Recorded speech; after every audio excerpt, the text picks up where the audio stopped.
নমস্কার বন্ধুরা, বাংলা গল্প পাঠের আসরে আপনাদের প্রত্যেককে জানাই আবারও স্বাগত। বন্ধুরা, আমি রিমা, আর আজ আমি আপনাদের জন্য নিয়ে এসেছি তারাশঙ্কর বন্দ্যোপাধ্যায়ের লেখা হাঁসলি বাঁকের উপকথা উপন্যাসের নবম পর্বটি।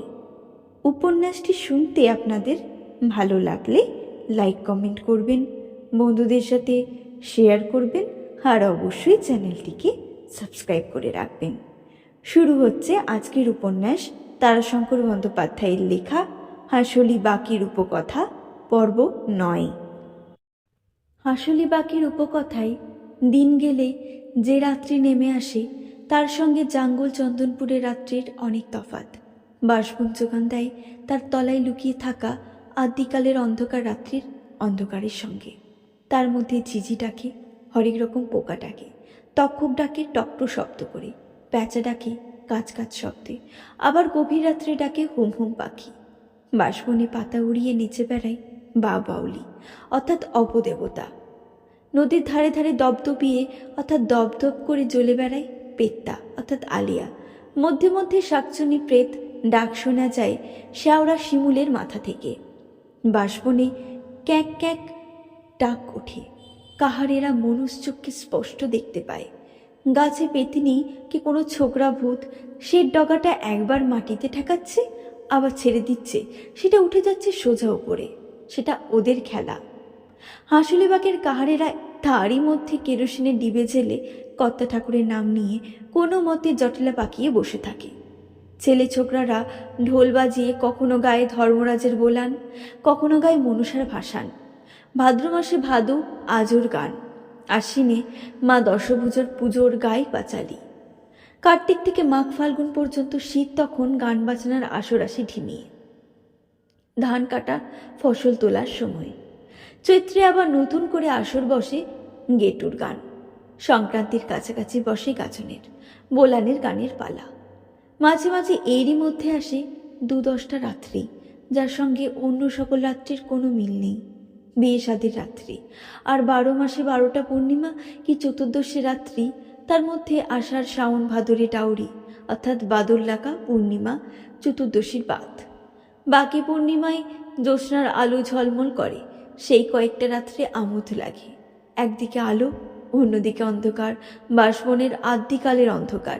সেই কয়েকদিন ঘুমিয়ে থাকে বাঁশতলার জট পাকানো শিকড়গুলোর মধ্যে, কতকালের ঝরা বাঁশপাতার বিছানায়।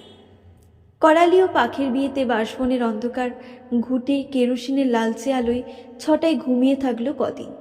ঢোল কাশি সানাইয়ের বাজনা আর মেয়ের মিহি গলার গানের কাছে হার মানলে ঝিঝি, পেঁচা, তক্ষক, পোকামাকড়, এমনকি অপদেবতারা পর্যন্ত। বিয়ে চুকে গেল। কেরোসিন ভেজানো ঘুটের ছাইগুলো পর্যন্ত সাফ করে সার করে ফেলে দেয়া হলো। হাঁড়িগুলির কতক ফেরত গেল আবগারি দোকানে, কতক খালি হয়ে পড়ে রইল উঠোনের পাশে। কার পাড়ার লোকেদের শরীর থেকে তেল হলুদ মিলিয়ে গেল, আবার অঙ্গে লাগলো মাঠের ধুলো, মাথায় লাগলো খড়ের কুটো। শুধু কাপড়ে এখনও ধুলো ময়লার মালিন্যের মধ্যে হলুদ ও লাল রঙের ছোপ লেগে আছে। বাইনরা সঙ্গে সঙ্গে বিদেয়ী হয়েছে। কাহার পাড়া প্রায় নিঝুম। শুধু নয়নের মা আজও থামে নাই, সে গালিগালাজ দিয়েই চলেছে। তার আক্রোশ যেন বনোয়ারির ওপরেই বেশি।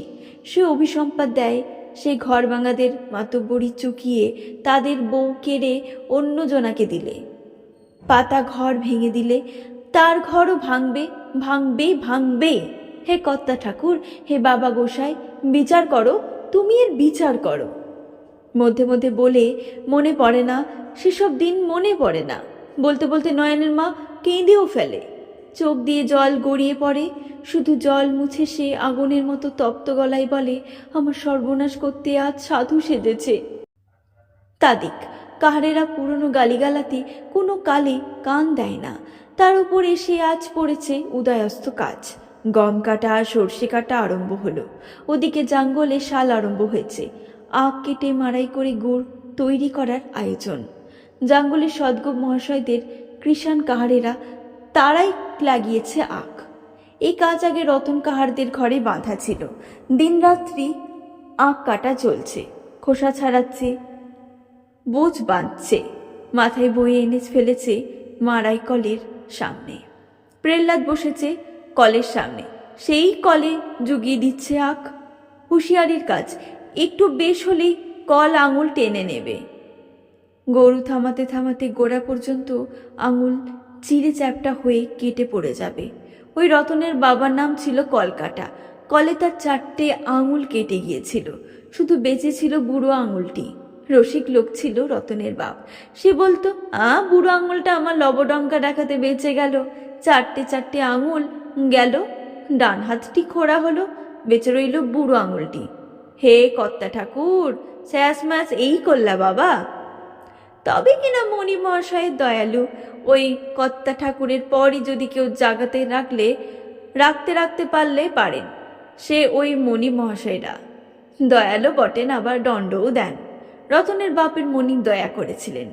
ছেড়ে জনম রতনের বাপকে মাসে 5 শলি অর্থাৎ 2.5 মণ ধান, 1 টাকা বেতনে গরু বাছুর সেবার তদ্দির আর চাষবাসের দেখাশোনা করতে চাকর রেখেছিলেন। রতনের বাপ অবশ্যই ক্রমে ডান হাতের ওই বুড়ো আঙুলটির জোরেই কায়দা করে কাস্তে ধরে খড় কাটত। অল্প স্বল্প সময়ের জন্য কোদালও চালাতো, নাঙলের মুঠো বাঁ হাত ধরেই। তবে ডান হাত দরকার গরু চালাবার জন্য, তাও সে সুকৌশল ওই লবডঙ্কা দেখেই চালিয়ে দিত। মণি রতনকেও দেখেছিলেন রাখাল। ক্রমে রতন বড় হয়ে সেই বাড়িতেই কৃষানি করেছে। রতনের বাপ রতনের কলের মুখে যেতে নিষেধ করে দিয়েছে। কর্তা ঠাকুর নাকি স্বপ্নে তার বংশকে কলের কাছে যেতে বারণ করেছেন। বিশ্বকর্মা ঠাকুর লোহালক্করের দেবতা, তার স্থানে অপরাধ করেছিল রতনের বাপ। সেই পাপে তার এই শাস্তি। তবে কামারশালায় ফাল। মেরামত করতে গিয়ে মদের ঘরে অশুদ্ধ করেছিল বিশ্বকর্মার অটন। তার শাস্তিতেই রেহাই নাই, বংশের উপরে সাপমন্নি পড়ে আছে। রতন আছে গুড় তৈরির কাজে। গুড় তৈরির বিয়ানে সকলের ওপরে বনোয়ারি। এক হেদো মণ্ডল মহাশয় ছাড়া জাঙ্গল বাঁশপাতি কোপাইয়ের ওপরে গোয়ালপাড়া, রানীপাড়া, ঘোষগ্রাম, নন্দীপুর, কর্মমাঠ, এই 7খানা গ্রামে গুড় তৈরির কাজে বনোয়ারি জুড়ি কেউ নাই। বনোয়ারির হাতে তোলা গুড় ঠান্ডা হতে হতে জমতে থাকে, ঠেলা বেঁধে হয় মিছরি চায়ের মতো। দানা মোটা হয়, স্বাদে এমন মিঠে যে চিনি ফেলে সে খেতে হয়। সবচেয়ে বড় গুণ, বছর ধরে রেখে দিলেও গন্ধ হয় না। মস্ত বড় চুলায় দাও দাও করে আগুন জ্বলছে। মাথার উপর বাঁশের কাঠামো করে তালপাতা দিয়ে আচ্ছাদন করা হয়েছে একটা। চুলোর সামনে ঢিপির ওপর বসেছে বনোয়ারি। চুলোর মুখে আখের খোসা দিয়ে জাল দিচ্ছে রতনের ছেলে লটবর। প্রকাণ্ড কড়াইয়ের মধ্যে আখের রস জাল খেয়ে উতলে উতলে উঠছে। বনোয়ারি ছাকনায় ভরে গাত অর্থাৎ ময়লা তুলে একটা টিনে জমা করে রাখছে। ওগুলো খাবে গরুতে। রতন আছে বনোয়ারির পাশে। মধ্যে মধ্যে বনোয়ারি উঠে সরে দাঁড়ালে সে বসছে তার জায়গায়। মণ্ডল মহাশয়েরা এক পাশে বসে আছেন। হেদু মণ্ডল আছেন, আরও আছেন জন কয়েক। এবার মণ্ডল মহাশয়দের কড়া নজর গুড়ের ওপর। পৃথিবীতে যুদ্ধ বেঁধেছে। যুদ্ধ চলছে সাহেব মহাশয়ের মধ্যে। জিনিসপত্রের নাকি দর চড়বে। ধান চাল গুড় কলাই সমস্ত কিছুরই দর উঠবে। তাই মণ্ডলেরা সতর হয়েছেন একটি ভার গুড় যেন না সরে। সরাবে আর কে? সরাতে তো কাহারেরাই। বনোয়ারির মনে মনে একটু ব্যথা পেয়েছে এতে। অবশ্যই কাহারেরা সাধু নয়, সবাই অবশ্যই বনোয়ারির মতো পেল্লাক নয়। চুরি খানিক আছে, করে আর সকলে। কিন্তু যতক্ষণ বনোয়ারি হাজির আছে শালের চালায়, ততক্ষণ কারোর ক্ষমতা নেই 1 হাতা গুড় চুরি করে। এ কথা সবাই জানে।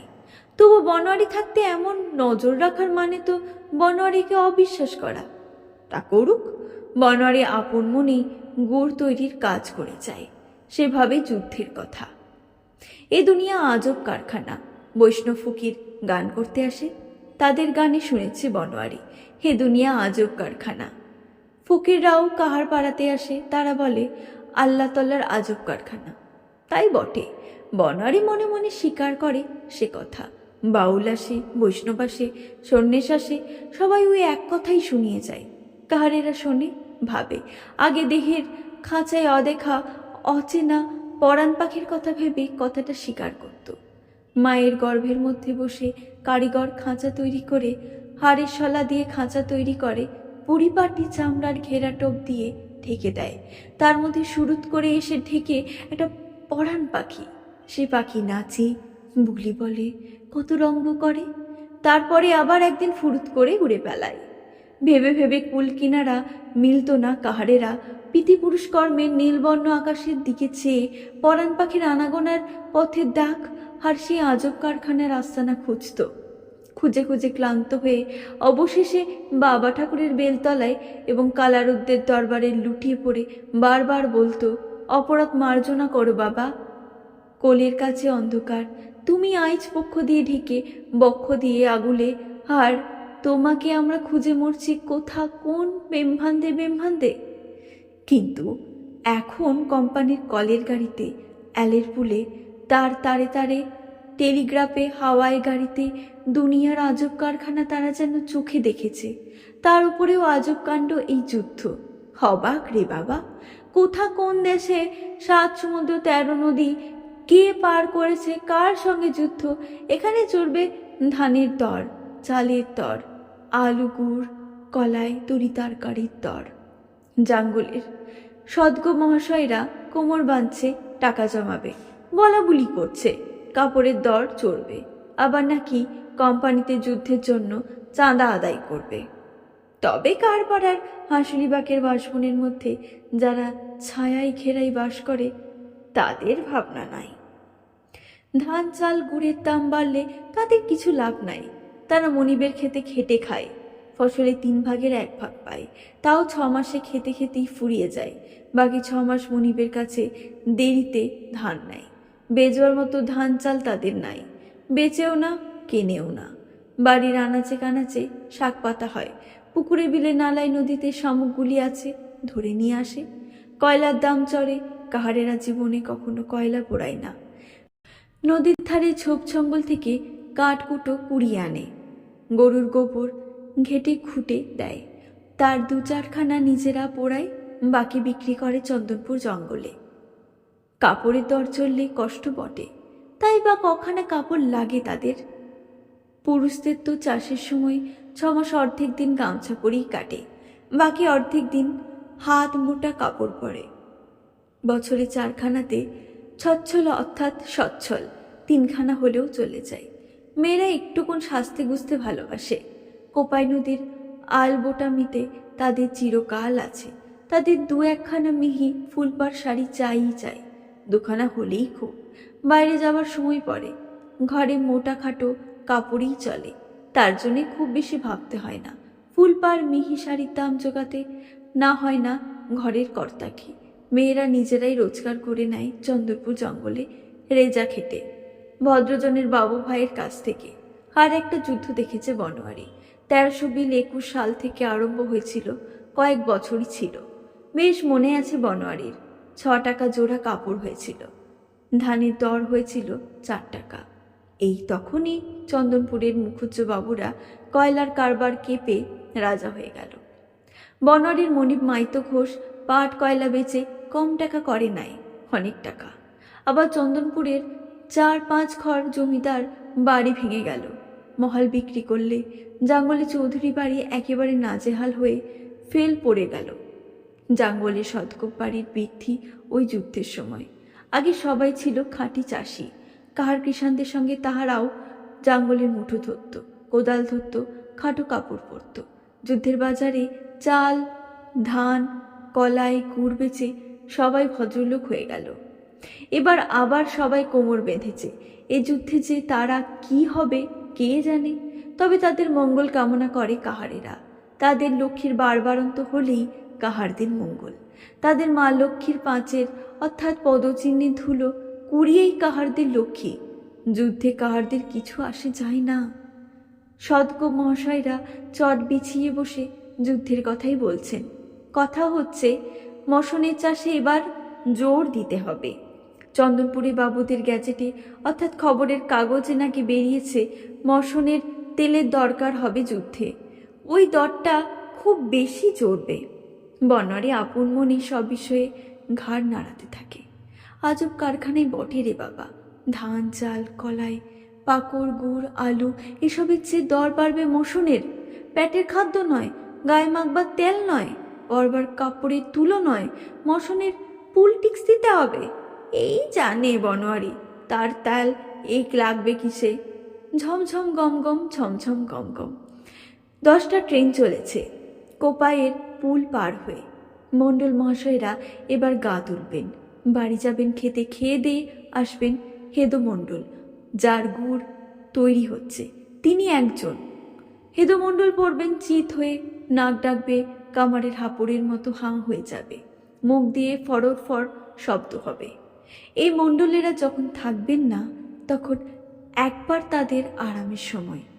প্রাণ খুলে তারা 2-10টা রসবিলাপের গাল গল্প করবে। মণ্ডলেরা চলে যেতেই বনোয়ারি উঠল, উঠে এসে আবার আরাম করে পা ছড়িয়ে ওই চটের ওপর বসেই বলল, লটবর একবার ভালো করে তামাক সাজত, আর আতনা রশির ভাতটা একবার দিস, জল আনিস খানিক, হাত মুখ ধুতে হবে।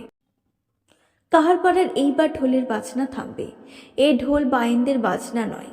সন্ধ্যার অন্ধকারের সঙ্গে আদ্যিকালের অন্ধকার মিশে যে অন্ধকার নামে কাহারপাড়ার, তার প্রভাব থেকে বাঁচবার জন্য যে একঘেয়ে গান বাজনার আসর বসে ওদের, সেই গান বাজনার আসরের ঢোল।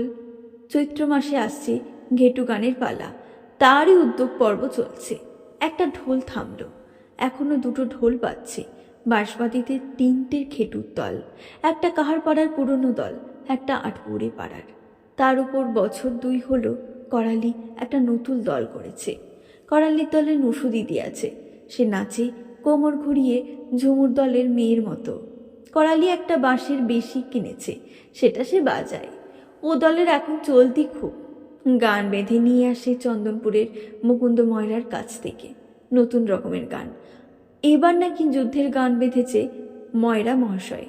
সায়ের লোকের লেগেছে লড়াই, সারের লড়াইয়ের মরে উলু খাকড়াই, ও হায় মরব মোড়ায় উলু খাকড়াই। বনোয়ারির আর মনে নাই, তবে শুনেছে একদিন সমস্তটা। ময়রা জানে অনেক, হাজার হলেও চন্দনপুরের ময়রা। চন্দনপুর ডাকিয়ে গ্যাজেট আসে, আবার ট্রেনে গ্যাজেট আসে। রোজ বেলা 2টোর সময় ছেলে ছোকরার ভিড় করে স্টেশনে আসে, গার্ড সাহেব কাগজের বান্ডিল নামিয়ে দিয়ে যায়। বনোয়ারি সচক্ষে দেখেছে। মুকুন্দকেও গ্যাজেট পড়তে দেখেছে সে। গানের মধ্যে অনেক কথা দিয়েছে সে, গান্ধী রাজার কথা পর্যন্ত আছে। মন্দ লাগে না বনোয়ারির, ভালোই লেগেছে। করালি ছোকরা নতুন দলের বিরুদ্ধে বনোয়ারির আপত্তি অনেক দিনের। ছোকরা রেলে চাকরি করে, সেখান থেকে অনেক খারাপ ব্যাপার নিয়ে আসে, কিন্তু এবার গানটা ভালো এনেছে, অনেক কথা শুনবে লোকে। ছোকরাও এবার বাঘ মেনেছে, ভালো করে বাঘ মানাতে হবে ওকে। করালি যদি ধর্ম তাকে ইজ্জত রেখে সোজা রাস্তায় চলে, তবে করালির হাতে কাহারপাড়ার অনেক হিতমঙ্গল হবে বলেই বনোয়ারির বিশ্বাস। নইলে ও উচ্ছন্ন দেবে কাহারপাড়াকে, টেনে নিয়ে গিয়ে ফেলবে ওই কলকারখানার তেলকালি ভরা আলক্ষীরপুরী ধর্মনশার এলাকায়। ছেলেগুলো চাষ ছাড়বে, পালকি বহন ছাড়বে, পিতৃপুরুষের কুল ধর্ম জলাঞ্জলি দেবে, মেয়েগুলোও যাবে পিছন পিছনে। বনোয়ারি তা হতে দিতে পারবে না, কখনো না। তাই সে করালিকে বুঝিয়ে সুঝিয়ে তাকে আদর করে তার আবদার রেখে কোলগত করে নিতে চায়। তার মন খুঁতখুত করলে সে নয়নের ঘর ভেঙেও পাখির সঙ্গে করালির বিয়ে দিয়েছে।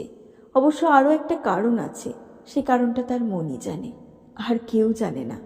কালো শশীকে সে ভালোবাসে, সে ভালোবাসে। তার মনের মধ্যে কুলকাঠের আগুনের মতো ধিকধিকি জ্বলছে তো জ্বলছেই।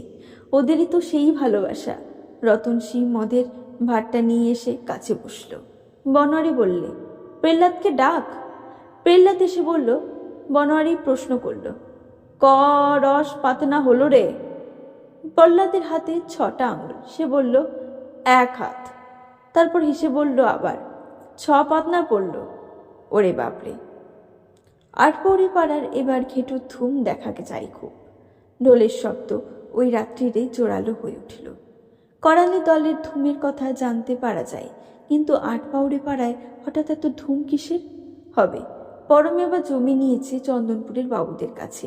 এবার ওর শরীরে বল বেঁধেছে, মনে মনে তেজ হয়েছে। হাসলে বনোয়ারি। জমি সেও নিয়েছে, করমের চেয়ে বেশি জমি নিয়েছে সে। প্রহ্লাদ হেসে বললে, আটপড়ি পাড়ার এবার ঘেটুর ধুম বটে। ওদের গান শুনেছ? না, আসলে বনোয়ারি। শোনো একদিন। প্রহ্লাদ উঠে গেল। কলের দাঁতওয়ালা ঢাকায় কাঁ কোটো কোটো করে শব্দ উঠছে। তেল দিতে হবে। আটপড়ি পাড়ার গান। বনোয়ারি আবার হেসে বললে, ওদের তো সেই পুরনো গান। ওদের চেয়ে আমাদের পুরনো গান অনেক ভালো। সে গান বনোয়ারিরই বাঁধা। তাই গুণাগুণ বাঁচলে লাল আগরি, ননদীর শাসনে চরণের নূপুর থামিতে চায় না, ঘরে থাকিতে মন চায় না, ও তাই গুণাগুণ। রতন চুপ করেই ছিল। সে এতক্ষণে বলল, এবার ওরা নতুন গান বেঁধেছে। নতুন গান বাঁধলে কে? তা জানি না। তবে কি তবে? তবে গানে করালিকে তোমাকে সাপ সাপান্ত করেছে মধ্যে মাঝে। কি মধ্যে মাঝে? মৃদু স্বরে রতন বললে, বাবু গুজগুজ ফুসু চলছে। ওই পানা হারামজাদা নাকি উপাড়াই শুনেছে কালো শশীকে নিয়ে। চমকে উঠিল বনোয়ারি। একটু পরে সে বললে, এইটুকুন দেখিস তো, আমি একবার শুনে আসি কি গাইছে শালারা। তো বন্ধুরা, আপনারা এতক্ষণ ধরে শুনছিলেন তারাশঙ্কর বন্দ্যোপাধ্যায়ের লেখা হাঁসুলি বাঁকির উপকথা উপন্যাসের 9ম পর্বটি। উপন্যাসটি শুনতে আপনাদের ভালো লাগলে লাইক কমেন্ট করবেন, বন্ধুদের সাথে শেয়ার করবেন, আর অবশ্যই চ্যানেলটিকে সাবস্ক্রাইব করে রাখবেন। আবারও আপনাদের কাছে হাজির হব অন্য কোনো গল্প, কবিতা কিংবা উপন্যাস নিয়ে। ততদিনে ভালো থাকবেন। Thank you.